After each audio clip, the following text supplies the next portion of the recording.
Welcome to DTV. We appreciate you turning in. We're Democrats for Democrat issues, but also it's very important to the whole community that we understand what our government is standing for and what they're doing for us. Today our guest is Gwen McKenzie. She's City Councilwoman from District 6, and she supported and promoted a resolution about gun sales. And so, Gwen, we're happy to have you today. Thank you. And tell us why you thought this was important, and tell us a little bit about what it is. Okay, well, thank you. So this is actually a resolution to ban gun shows from Chilhowee Park and all other city facilities. So it originally started out with Chilhowee Park. In the East Knoxville community, gun shows have never really been embraced or welcomed there. They've been held in Chilhowee Park at the Jacobs Building for about 30 years now. Right. And there's always been rumblings in the community where people were not happy to have them there. And then when East Knoxville was labeled a gun zone about 12 to 13 years ago, that really just kind of added insult to injury for a community that has seen its share of gun violence and murder rates as a result of guns. And so community activists started really stepping up. The faith-based community, a young man named Lawrence Williams with World United Ministries actually did a protest. I think it was one of the first protests about 2 years ago in January, probably one of the coldest days of the year. I think maybe only he and two people showed up, but they stood there and they protested to let their voices be heard. And he and I connected when I was campaigning, along with some other faith-based organizations and ministers. And then we got connected with Moms Demand Action through Zenobia Dobson and Terry Walker Smith. Right. And we all decided that the next gun show that they had, we were going to go out there and have a peaceful demonstration. And we were pleasantly surprised to have so much support from not just in the community, but across the city. So from that standpoint, I actually started talking to the mayor about what can we do? What can we do to get those out of Chilhowee Park? And the mayor actually was a huge supporter. She said, well, you know, if we take them out of the Jacobs Building, the only other two city facilities which have never hosted gun shows before, both happen to be in my district. It's the Civic Coliseum and also the Knoxville Exhibition Hall. And so when we started looking at those facilities, all three of them actually, the close proximity to schools and churches, we just thought, you know, if we're going to do it, take it out of one, let's take it out of all of them. You know, gun shows have normally been held as well at the Expo Center and other private facilities actually as well. So it was just one of those things where it was long overdue. It was long overdue. And has it been done in other cities? Actually, Nashville actually about in 2017, the Metro government along with the Fairgrounds Board decided that they wanted to ban gun shows from the fairground. Now they did encounter a lawsuit from the gun promoter, however they lost, and then when they appealed it, the appeal was thrown out of court. Okay. And so, yes, so that's the example that we have for the state of Tennessee. That's so close we're not to the us. only one no, that we are is not. concerned about guns, for sure. Absolutely. I know that Moms Demand Action has really grown and been concerned, but I do understand from your district in particular, yes, the multitude of guns, and why would you be promoting them right in that community? Yeah, and that's been the age-old question. And so I know someone said, "Well, why now?" And I said, "Well, why not now? Absolutely. You know, why wait?" Now? Right. Yeah. And actually, when you start thinking back over the last, 7 to 10 years, the amount of mass gun shootings, the amount of racially charged mass gun shootings as well, and with Jacobs Building being in a predominantly black community, that actually gave us some additional concern and pause. Right. Because when we protested the gun show, it was amazing to see all of the tags that were from different counties, different states that come in, because the Jacobs Building is right there off the interstate and it's very convenient for people to get on and off. And so again, that was another concern, a safety concern, that a person could come here from somewhere else, purchase a gun, and maybe that person, it's the day that they decide that they want to shoot up a lot of people that don't look like them. Right. And they're in a black community. And so it was just really the right thing to do. And so the community has been very excited about it. We've gotten a lot of support across the city. We've not heard a lot of opposition, but that doesn't mean that it's not to come. Right. You know. So did the council members support it? What was the vote on The it? vote was actually 8-1. We had one council member that did not support it, but pretty much it was unanimous other than that one vote, Right. and then the mayor And then definitely supports yeah, it. you said that the mayor supported. Okay, we're going to have a new mayor here pretty soon. So Yes. have you talked to did you talk to Eddie or India about the importance of this resolution? Absolutely. So I wanted to get in front of it. Right. And so I did speak with both candidates about this issue, and they both were very strong supporters. As a matter of fact, India was saying that, I'm so glad that we finally got this taken care of. Because with this resolution, it's the city council saying that this is our desire, but it actually rests at the feet of the mayor to help enforce it. And so I'm very thankful that she does enforce it. Well, that's good. Then, do you think it will cost us business? Will people not come and have their businesses here, or the sales of guns? Did we make any money off the sales of guns, or? Well, we did get revenue from the rentals. From the rentals. Just from the rentals. But we can rent that. That's no, absolutely. That just opens up some that's additional. no loss. Yeah, opens up additional dates that we could host something else. We could book something else. Typically, it seemed to be about 6 to 8 shows per year. And again, it was just in the Jacobs building. I know some people were saying, "Oh, we're going to lose a lot of revenue." Well, it was only in that one facility. It wasn't like it was in all 3 of the city facilities. And did you get any sales tax off of it? Do you know, or did they not? No, no. Most of it was. Yeah, yeah. But now, what I will say is that if people came from other counties, if they stayed in the city and ate, or then that was, of course, that was gas. Yeah.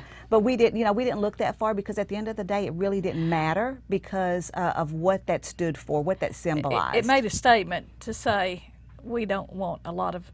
Yeah. It's just not welcome. That a lot of guns, and it's not taking anybody's gun away. No. And they can have a gun, but it's just not making it so convenient in our city for you to come in. Right. And I agree. It's like a slap in the face. Absolutely. For that community, for sure. Absolutely. And I mean, guns are still out there. Guns are still available, and I'm sure Expo will pick up whatever they need, but as a business. But it's moving it out of that neighborhood. Absolutely. And so, and I actually spoke and said that a lot of people probably don't understand what this really means to the East Knoxville community, because they've never had to experience that gun violence and having to attend funerals of young people who've been murdered as a result of gun violence, or parents who've buried their children, or children who've had to bury their parents because of that. And so what I will say is that the crime rate has gone down in East Knoxville over the last year, and that's a concerted effort thanks to the residents being more actively engaged with community policing. And this is just like one thing they got to check off their to-do list. Yes. Now, it doesn't mean there's less guns, but it's a perception. Absolutely, absolutely. And then also, I also attribute that to KPD. They have had a concerted effort to get violent offenders off the streets, and also weapons off the street, illegal weapons off the street. And so it's paying off. It's definitely paying off. And again, the community is very excited and overzealous because, they've wanted it for so long. People have talked about it for so long, but never been able to see any movement. And so I'm thankful that I could be the council person that could actually be able to present that and get it done. Now, I will share with you that there are 2 additional gun shows that are scheduled this year. There's one in November and then one in December. And there are already groups that are organizing peaceful protests during those gun shows because they're already scheduled, so they will be held. Absolutely. Yeah. Okay, that's good for the rest of us to know. Absolutely.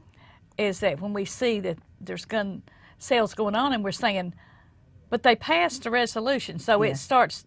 It will be the first of the year for 2020, and that will be under the new mayor's administration. Right. So yes, it's very important for people to know that, so they won't be wondering, well, I thought that they got those out of Chilhowee Park. I thought they voted for it and then they didn't do it. Right, absolutely, but it was only fair because those were already scheduled. And so I do want to be clear that this resolution is not against legal, responsible gun ownership whatsoever. It is only about banning them from city facilities. So I'm going to change the subject just a little bit Okay. because we're talking about Chilhowee Park. There's a lot of plans being made for Chilhowee Park. Are you familiar with some of the issues that they're talking about doing out there? Yeah. Because, I mean, I grew up here with the fair at, I mean, we didn't even realize it was Chilhowee Park. We realized it was the place where the fair was. Yes. And I saw where they're going to ask the fair to move, so. Well, potentially. So nothing is set in stone. So Okay.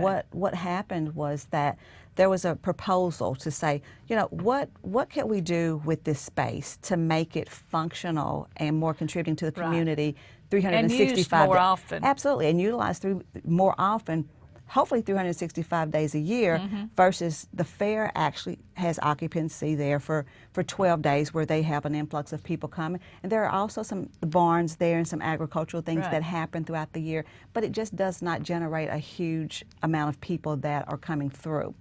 So we actually put an RFP out there for entertainment type consultants to come in and give us proposals. And so they did have a community input meeting there at the Jacobs Building where people came in and said, you know, if you had a blank slate, what would you like to see there? And so a lot of it came back: walking trails, dog parks, entertainment space, et cetera. And there were some that did say that they keep the fair, but let's do something else. And so there was also an online survey that was done as well. So when they came back a couple of weeks ago and they presented to us their conceptual proposal of what it could look like. Now, keep in mind, there's no funding appropriated. This is just what if, Yeah. you know, what if.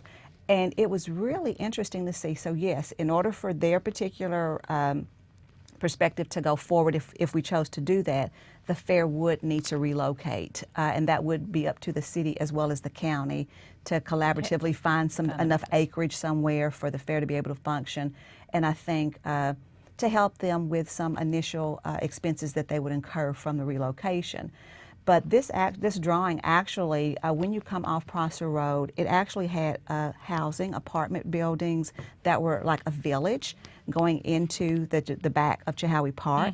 It actually expanded into where that flood zone is, Right. to go ahead and let that become a lake, a larger lake, and have water activities there. So paddle boats, those types of things, water Oh. activities, and there would be a trail around that particular waterscape, that lake there, and you would have restaurants in there, you'd have some retail that's in there, you'd that have a would be huge good. pavilion. So right now we have Homer Hamilton amphitheater, but it would be expanded and it would be a huge outdoor amphitheater. And it's never used.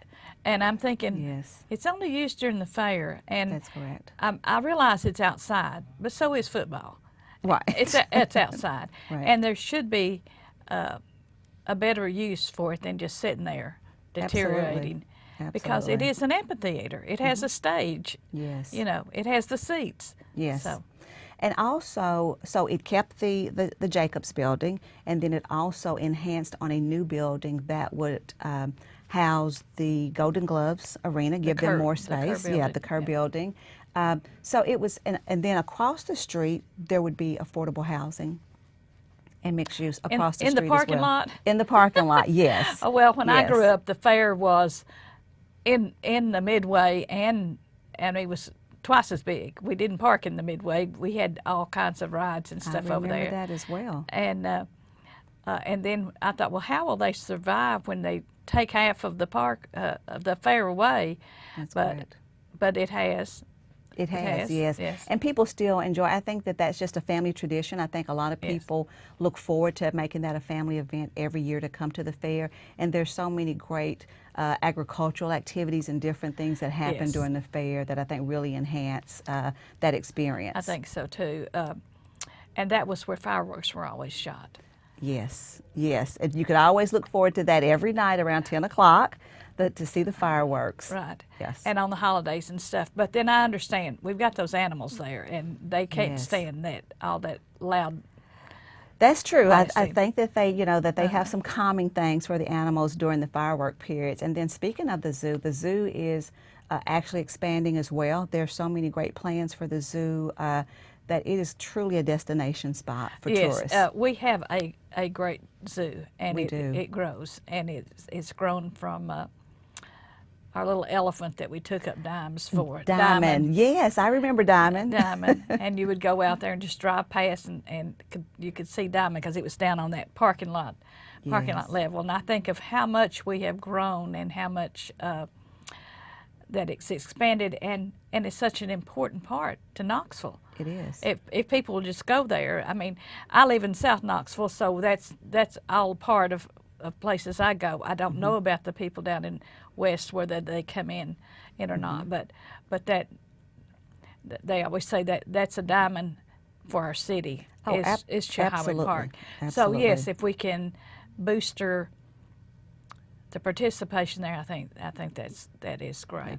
Yeah, absolutely, because the zoo brings in now about over 500,000 visitors, per year. And so again, the Chilhowee Park expansion plan, that's nothing that's set in stone. There's no money allocated for that. Right. That's just a what if. And also something Well, to you look have to forward start with what ifs. Absolutely. You have to start with what ifs. What is possible. Okay, so we've got Chilhowee Park. We've talked about your resolution and how important that is. What else in your district are you interested in? Excuse me. Well, the Magnolia Corridor. Oh gosh, yes, the Magnolia Corridor. The Magnolia Corridor, it's caused some disruption for people, but those are called growing pains. And so we get through those. But that's very exciting because that's part of the revitalization of business development in East Knoxville. And it's a shame because it's such a pretty place going down Magnolia, and it's wide. It's not like Cumberland was. It's Right. already wide and has sidewalks and stuff, but no businesses and no things going on that would pull in jobs. Absolutely. So, you have Pillissippi there, you have the PBS station, you have CAT that's there, right there at the entrance. But you're absolutely correct. We need to have some businesses, some private investment, so we can bring in jobs, so that can become a thriving corridor and community. That's just because it's the gateway to East Knoxville. And so I'm really excited that there's attention to both ends of Magnolia, if you will. Right. And we also have the interchange study going on through TDOT for the where Magnolia turns into Asheville Highway. It's a little cumbersome there. It's hard to get to Hardee's. You have to know it, or you'll be on the wrong road. Absolutely, and or you end up making a U-turn, or you having to get back off Magnolia. I have done that. Yeah, and so that's exciting. So there are a lot of really exciting things going on in East Knoxville, and so my vision is that at some point we're going to see, hopefully at Rutledge Pike, a brand hotel there that will accommodate all of the guests and visitors that come into the zoo, so that they'll stay there. We also have the Burlington Business District. Right. There's a vision there. There's been a lot of work there. The buildings are being revitalized. It's just a matter of getting some tenants in there. Absolutely. And we also have CAC East that moved from Houston Shopping Center into that space next to the library. And I think that was a tremendous move. There's a lot more space for them to service more people. And it's a beautiful space, and it's also available to the community for meetings and different events. So it's a good time for East Knoxville. I love CAC. They do so many things, and people don't realize all the things that they're involved with. I do taxes at CAC every year, so I'm in and out of that building on Western Avenue a lot. But I am involved with lots of the different programs. So that's good. And we go out to East and do taxes during the tax season. Well, that's great to know. We'll definitely, please make sure that I get those dates so I can promote those and get people to come out. It's not every day, but there's certain days that we have a group of people going out to do taxes. That's great. At the East CAC Center. That is great. And this coming year, we're going to have Fridays in February in South Knoxville at the community center where CAC is also housed. Well, that is great. And so if I may add, when we talk about just making sure people are informed, we just came off of this big election, and I also want to just keep people informed about the census that will be happening next year as well, and how vitally important it is to participate and be counted, because there's dollars that come into our state as well as our city districting for our different offices, our political offices. Right. That's very important as well. And so I just want people to understand, don't be afraid to participate, because it matters, just like your vote matters, being counted in the census. And there's going to be a huge push and a huge campaign. I know the city and the county both have an executive committee. I actually serve on that. We actually as well have Farragut, the town of Farragut, that's engaged as well in strategies around how can we make sure people know about it, that they know that it's safe to participate. Well, I think about ancestry. You know, everybody wants to go back and look at their ancestors and find them.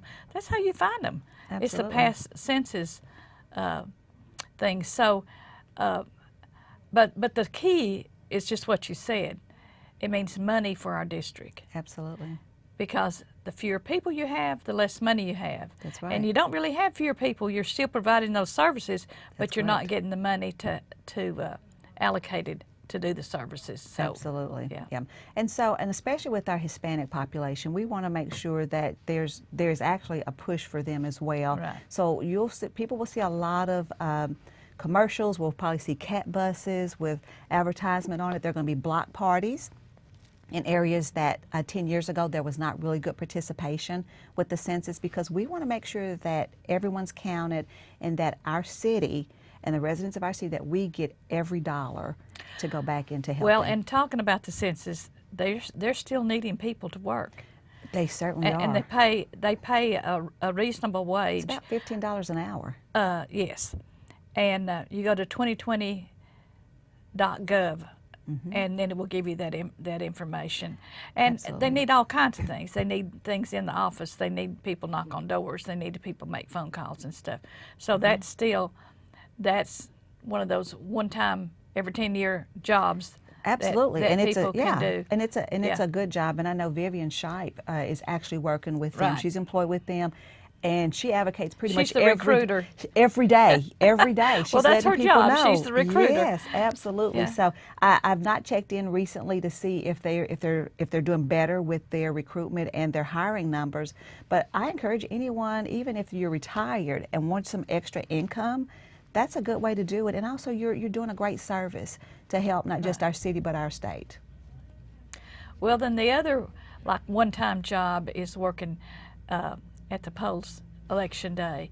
They're always looking for people to work inside. That's you have to true. have training, but a lot of our seniors have been doing this for years and years and years, and they're getting Yes. older, and our workforce is getting older, and other people could be coming in.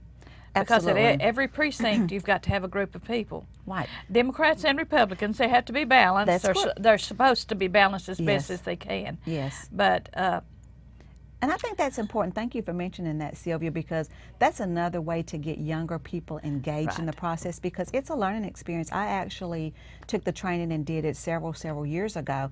Now, and people think it's easy work, but when you sit there all day and you're helping people, and when there's an issue that comes up, and nonstop. nonstop. They're in a line. Yes, nonstop. And so, but it's a great experience, and it's a great learning experience that I encourage people, and it's good money.